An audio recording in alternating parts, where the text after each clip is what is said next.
Tiada hari tanpa korupsi. Demikian gambaran hitam maraknya praktik rasuah di negeri ini. Betapa tidak, di sepanjang tahun 2026 yang baru berjalan 8 bulan kurang, Komisi Pemberantasan Korupsi telah menjerat 12 kepala daerah melalui operasi tangkap tangan atau OTT atas kasus suap dan pemerasan. KPK juga telah membongkar berbagai kasus korupsi di beberapa lembaga, seperti kementerian dan badan usaha milik negara. Bukan hanya itu, kasus korupsi yang ditangani oleh Kejaksaan Agung juga tidak kalah menggemparkan, seperti kasus program prioritas makan bergizi gratis atau MBG yang dilakukan oleh para petinggi Badan Gizi Nasional. Deretan kasus-kasus korupsi itu bukan hanya menunjukkan betapa besar kerugian negara, tetapi juga sedemikian gawat praktik rasuah yang seakan sudah jadi budaya bangsa. Assalamualaikum warahmatullahi wabarakatuh. Alhamdulillah. Selamat pagi para sedulur-sedulur yang saya cintai dan semoga dicintai oleh Allah SWT. Para sedulur, jumpa lagi di kanal YouTube-nya Pak Digun. Para sedulur, tadi ada potongan video dia pemberitaan ya dari media sosial mainstream terkait dengan kondisi negara kita akhir-akhir ini yang memang sepertinya memang darurat korupsi ya teman-teman, darurat korupsi dan mengkhawatirkan teman-teman. Bisa kita lihat yang negara kita yang saat ini memang dalam, kalau kita bilang udah masuk krisis ekonomi deh.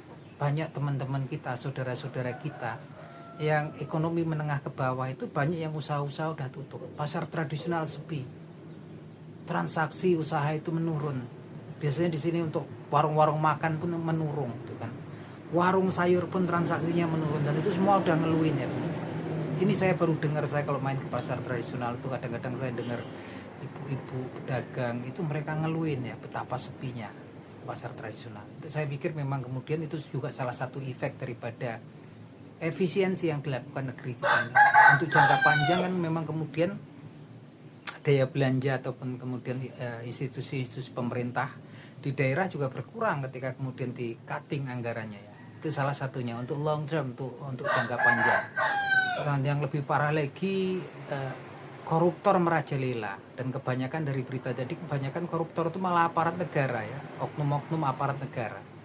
Saya pikir memang tuntutan mahasiswa itu realistis ya teman-teman, untuk kemudian menerapkan efek jera bagi para koruptor, yaitu undang-undang perampasan aset, atau bahkan kemudian orang berpendapat bahwasanya untuk hukuman mati. Tapi lagi-lagi dengan banyak kilah memang kemudian kadang-kadang kita nggak ngerti tentang wakil-wakil kita. Mereka kalau pakai argumen pintar, nanti disalahgunain untuk kemudian menjebak, untuk mengkriminalisasi lawan politik. Ya segala sesuatu pasti ada segi positif dan segi negatifnya pasti.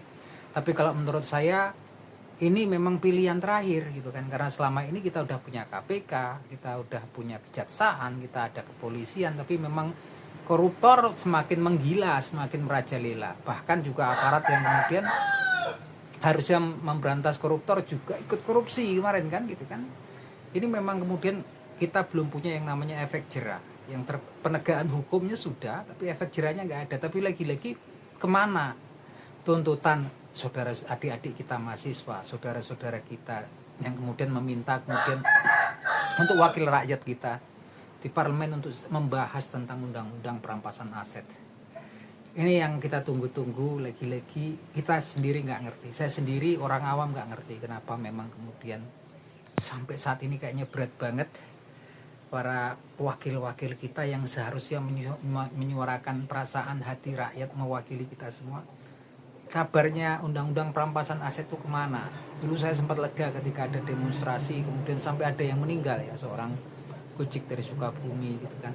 Tapi kemudian janjinya undang-undang perampasan aset itu akan segera kemudian dibahas gitu kan. Sampai sekarang kita nggak tahu kemana kemudian topik tersebut.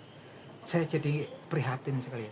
Kemana hati nurani kita, kemana perasaan kita di tengah saudara-saudara kita menderita kesulitan saat ini, korupsi merajalela, dan kemudian kita punya pemerintah gitu kan, kita punya wakil rakyat yang memang seharusnya kemudian memang melakukan upaya-upaya cepat, speedy resolution, untuk kemudian mendapatkan jalan keluar. Salah satunya adalah memberikan efek jerah, itu yang paling tepat.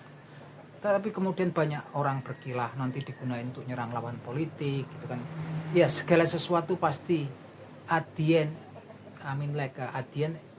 at first everything is difficult. Pada awalnya semuanya difficult gitu kan.